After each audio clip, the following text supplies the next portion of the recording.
Yes, and Rabinda, you'll be staying with us once again because we're going to look at protesters who have gathered together again against Trump's new migrant detention centre in the Florida Everglades, dubbed Alligator Alcatraz.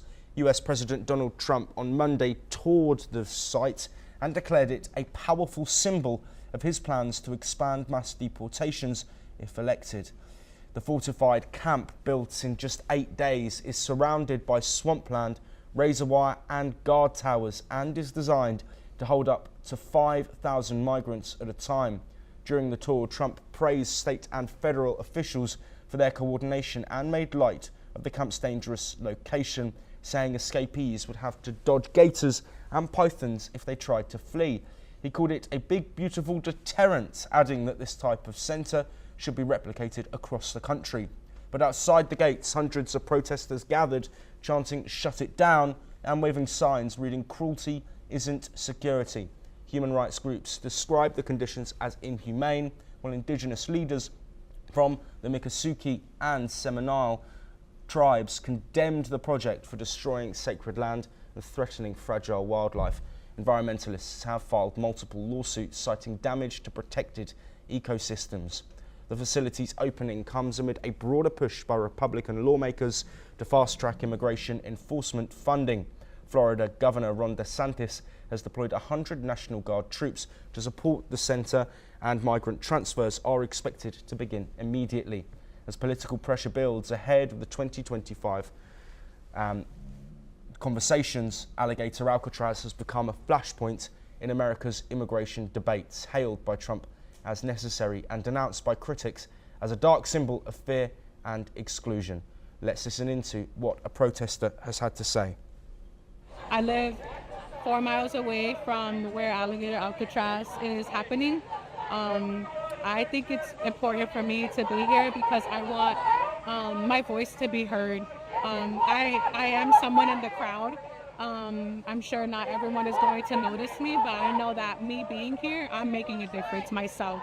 I want my kids to look up to me when they get older and be like, my mom fought for my land. Well, once again joining us, Rabinda Sachdev, thank you for sticking here. This is, of course, a controversial move. Trump's immigration policy has been controversial. We've seen protests in recent weeks and months, but this, he says, will be a deterrent. He's making light and making jokes about the wildlife and the situation where people will be housed. Do you think there is a real reason for protest, given the fact that this situation could be seen as controversial, or is this just another step in Trump's grander plan towards mass deportations of migrants?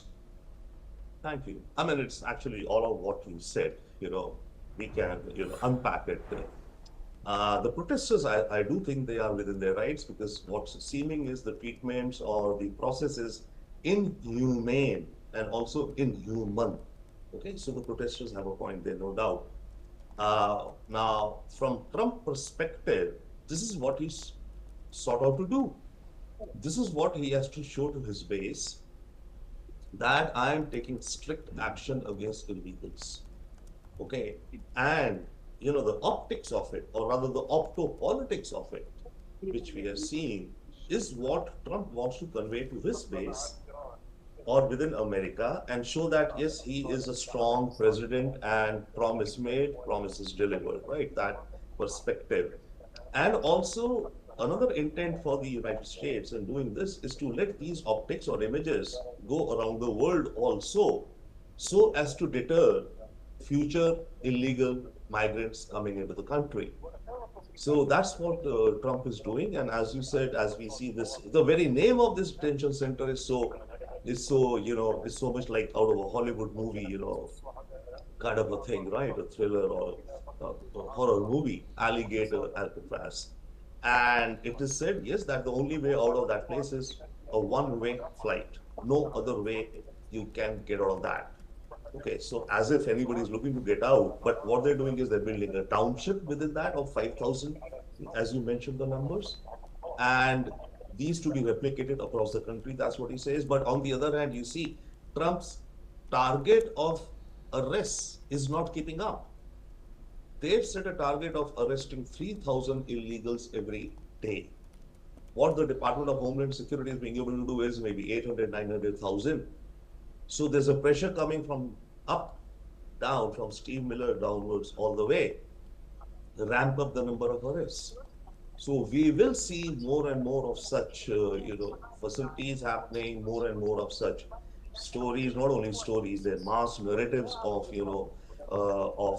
pain, which we are seeing amongst the illegals. So the point is that, fair enough, the treatment should be humane and human-like.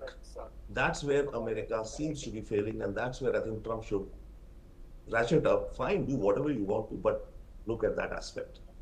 Yes, absolutely. Rabinder Sachdev, thank you ever so much for joining us on the programme today. We're going to head